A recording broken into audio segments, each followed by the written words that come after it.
बहुत बहुत स्वागत है आप सभी का study with Swati YouTube channel पर। दोस्तों आज के अपने इस वीडियो में हम बात करेंगे पाठ योजना संख्या 4 को लेकर के, जो कि गणित विषय से संबंधित है। प्रीवियस वीडियो मैंने पाठ योजना संख्या 1, 2 और 3 को कंप्लीट करा दिया है। अगर आप बीएड 3rd सेमेस्टर में हैं और आपको गणित विषय से संबंधित लेसन प्लान तैयार करने हैं तो बिल्कुल यहाँ से आप कॉपी कर सकते हैं। आपको काफ़ी सारे लेसन प्लान गणित विषय से संबंधित मिल जाएंगे। इसके अलावा अगर आप अदर सब्जेक्ट के लिए लेसन प्लान तैयार करना चाहते हैं तो इसके लिए आप हमारे चैनल की प्लेलिस्ट ज़रूर विज़िट करें। वहाँ पर आपको Hindi, English, Sanskrit, economics, science में जूलॉजी, बॉटनी, केमिस्ट्री, फिजिक्स, इन सभी के लेसन प्लान मिल जाएंगे। सब्जेक्ट के हिसाब से आपको सारे लेसन प्लान लगभग 15 से 20 लेसन प्लान मिल जाएंगे। तो इसके लिए आप चैनल की प्लेलिस्ट ज़रूर विज़िट करें। इसके अलावा अगर आपको असाइनमेंट फ़ाइल, वाइवा फ़ाइल वगैरह बनानी है, केस स्टडी फ़ाइल, बहुत सारी फ़ाइलें जो हैं, इंटर्नशिप फ़ाइल, वो सब मैंने बता रखा है। तो थोड़ा सा कष्ट करें और चैनल की प्लेलिस्ट पर विज़िट करें। चलिए दोस्तों, आज के अपने इस वीडियो में हम पाठ योजना संख्या 4 को कवर करेंगे। जैसा कि आप सभी को पता है, बीएड 3rd सेमेस्टर हो या 2nd सेमेस्टर, उसमें आपको 6, 7, 8th क्लास के लिए लेसन प्लान तैयार करने होते हैं। कभी कभी तो आपको 9th क्लास पढ़ाने को दे दी जाती है, 10th मिल जाता है। ठीक है, तो आपके हिसाब से अगर आपके सब्जेक्ट गणित है या साइंस का है तो आपको उसके हिसाब से ही क्लास ऑफ़र की जाती है। ठीक है, तो यहाँ पर हम गणित विषय के लेसन प्लान तैयार करें। बिल्कुल पाठ योजना संख्या डालने के बाद आप विद्यालय का नाम डालेंगे, जो भी आपको अलॉट हुआ है यहाँ पर उसका नाम। अगर आप छात्र अध्यापक हैं तो अपना नाम डालेंगे, अध्यापिका है तो भी अपना नाम डालेंगे।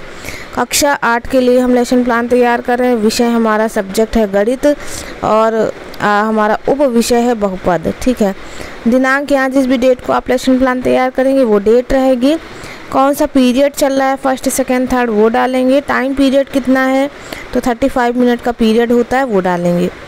तो सबसे पहले इसमें हम सामान्य उद्देश्य यानी जो जनरल एम्स होते हैं उनको देख लेते हैं। जनरल एम्स, सामान्य उद्देश्य जो होते हैं वो आपके विषय से संबंधित होते हैं। विषय से संबंधित सामान्य जानकारियाँ बच्चों को देने के लिए हम सामान्य उद्देश्य लिखते हैं। जैसे पहला है बच्चों को गणित विषय या तथ्यों का ज्ञान कराना, बच्चों को गणित के प्रति रुचि पैदा करना, बच्चों को दैनिक जीवन में गणित की उपयोगिता बताना, ये सारे पॉइंट हो जाएंगे सामान्य उद्देश्य में। नेक्स्ट स्पेसिफिक एम यानी विशिष्ट उद्देश्य आएगा। तो बच्चों को बहुपद किसे कहते हैं इसके बारे में जानकारी देना। जो विशिष्ट उद्देश्य होते हैं वो आपके टॉपिक को लेकर के चलते हैं। इसमें हम टॉपिक की चीज़ों को मेंशन करते हैं। बच्चों को बहुपद का जोड़, घटाना, गुणा, भाग बताना, ये सारे पॉइंट आएंगे। नेक्स्ट आएगा सहायक सामग्री या शिक्षण अधिगम सामग्री, या जिसे आप टीचिंग लर्निंग मटेरियल कहते हैं। तो आप टॉपिक को पढ़ाने के लिए क्या क्या चीज़ें यूज़ कर रहे हैं ये चीज़ें मेंशन करेंगे। तो चॉक, डस्टर, संकेतक, रोलर, बोर्ड, ये सारे उपकरण अगर आप टीचिंग मटेरियल में यूज़ करें तो उनको आप डालेंगे, या अदर चीज़ें भी आप डालते हैं तो उन्हें आप मेंशन करेंगे। उसके बाद प्रीवियस नॉलेज यानी पूर्व ज्ञान, बच्चों को पहले से क्या कुछ आता है या कुछ पता है टॉपिक से संबंधित। जो बच्चे चर और अचर राशियों की सामान्य जानकारी रखते हैं, यानी वर्बल और नॉन वर्बल जो राशियां होती हैं उनके बारे में बच्चे जानते हैं। उसके बाद हमारा आएगा इंट्रोडक्टरी क्वेश्चंस यानी प्रस्तावना प्रश्न। तो पाठ से संबंधित संभावित प्रश्न बच्चों से निकलवाने के लिए हम इंट्रोडक्टरी टाइप क्वेश्चंस बनाते हैं। इसके लिए आप 3 कॉलम बनाएंगे। सीरियल नंबर, छात्राध्यापिका या छात्राध्यापक कथन, छात्र कथन। तो आपने फर्स्ट क्वेश्चन किया अचर संख्याएं किसे कहते हैं। तो बच्चों ने बताया 1, 2, 3 जिसका मान ना बदले। आपने दूसरा प्रश्न किया चर संख्याएं किसे कहते हैं। तो बच्चे बताते जिसका मान बदलता रहे यानी x, y, z आदि। उसके बाद तीसरा प्रश्न किया चर तथा अचर को एक साथ लिखने से क्या होता है या क्या बनता है। तो बच्चे बताएंगे समीकरण बनता है। चौथा आपने प्रश्न किया समीकरण x + 2x + 3 में कितने पद हैं। तो बच्चों ने बताया 3 पद हैं। तो आपने 5वां प्रश्न किया ऐसा समीकरण जिसमें बहुत से पद हों उसे क्या कहते हैं। तो यहाँ बच्चे जो हैं बालक बहुपदों के बारे में समझ सकेंगे। यहाँ पर थोड़ा सा मिस्टेक हो गया, यहाँ पर समस्यात्मक प्रश्न डाल लीजिएगा। ठीक है, बच्चों के लिए समस्यात्मक प्रश्न आएगा तभी आपका उद्देश्य कथन बनेगा। यहाँ पर थोड़ा सा मिस्टेक हो गया, यहाँ पर आप समस्यात्मक प्रश्न ही डालिएगा, ये हटा देंगे। ठीक है। जैसे ही समस्यात्मक प्रश्न यानी प्रॉब्लमेटिक क्वेश्चन आएगा, वैसे ही ऑब्जेक्टिव ऑफ एम आ जाएगा यानी उद्देश्य कथन। तो बच्चे आज हम लोग बहुपद के बारे में अध्ययन करेंगे। ठीक है, तो ये हमारा टॉपिक हो गया जो कि आपके ऑब्जेक्टिव ऑफ एम में आना चाहिए। चलिए उसके बाद हमारा प्रेजेंटेशन क्वेश्चन शुरू होता है। इसके लिए आप 3 कॉलम बनाएंगे। पहला है शिक्षण बिंदु यानी टीचिंग पॉइंट, दूसरा छात्राध्यापिका कथन, उसके बाद स्टूडेंट रिस्पॉन्स और टीचिंग मेथड, लास्ट में ब्लैक बोर्ड वर्क। तो इसमें हमारा पहला बिंदु जो होगा वो है बहुपद। बहुपद को आप एक्सप्लेन करेंगे। बिल्कुल यहाँ पर बच्चे जो है इस चीज़ को ध्यानपूर्वक सुनेंगे।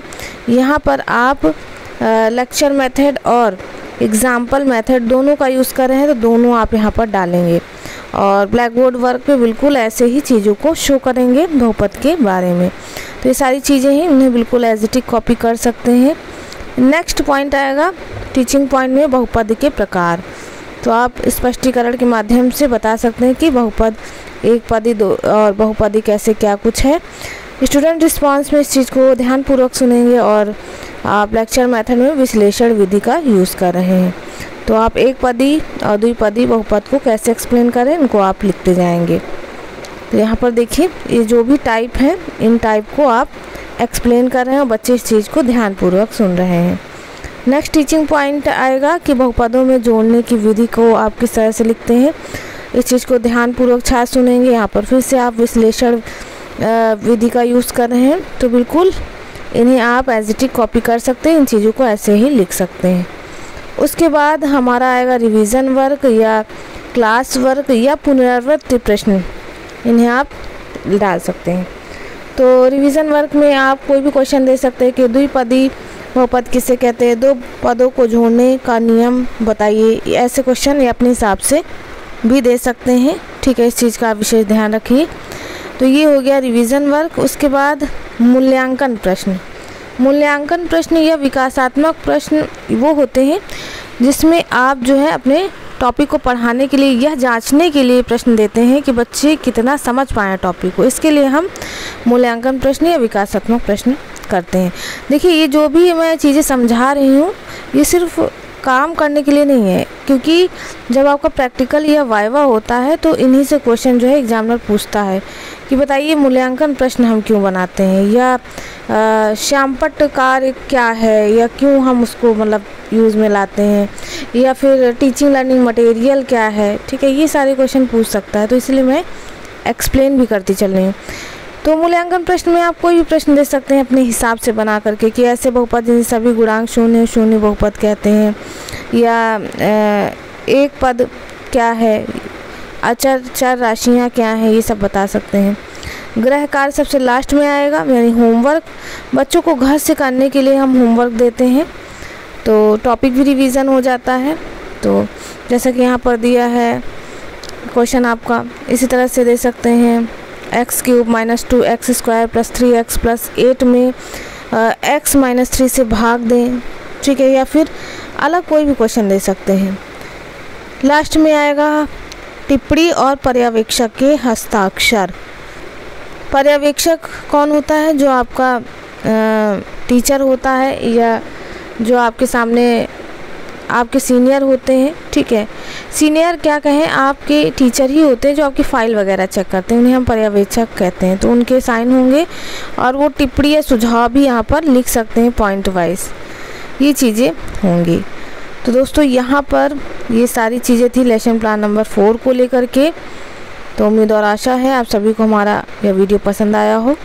नेक्स्ट वीडियो की बात करें तो पाठ योजना संख्या 5 को कवर करेंगे हम नेक्स्ट वीडियो में, जो कि आपका गणित विषय से संबंधित है।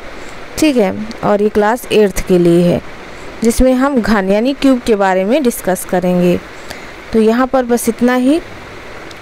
उम्मीद और आशा है आप सभी को हमारा ये वीडियो पसंद आया हो। वीडियो पसंद आए तो अपने दोस्तों सहपाठियों के साथ भी इसे शेयर ज़रूर करें, हमें भी मोटिवेशन मिलता है। कमेंट द्वारा अपनी राय चीज़ें ज़रूर बताएं। चलिए दोस्तों, बस इतना ही आज के इस वीडियो में। मिलते हैं अपने एक नेक्स्ट वीडियो में।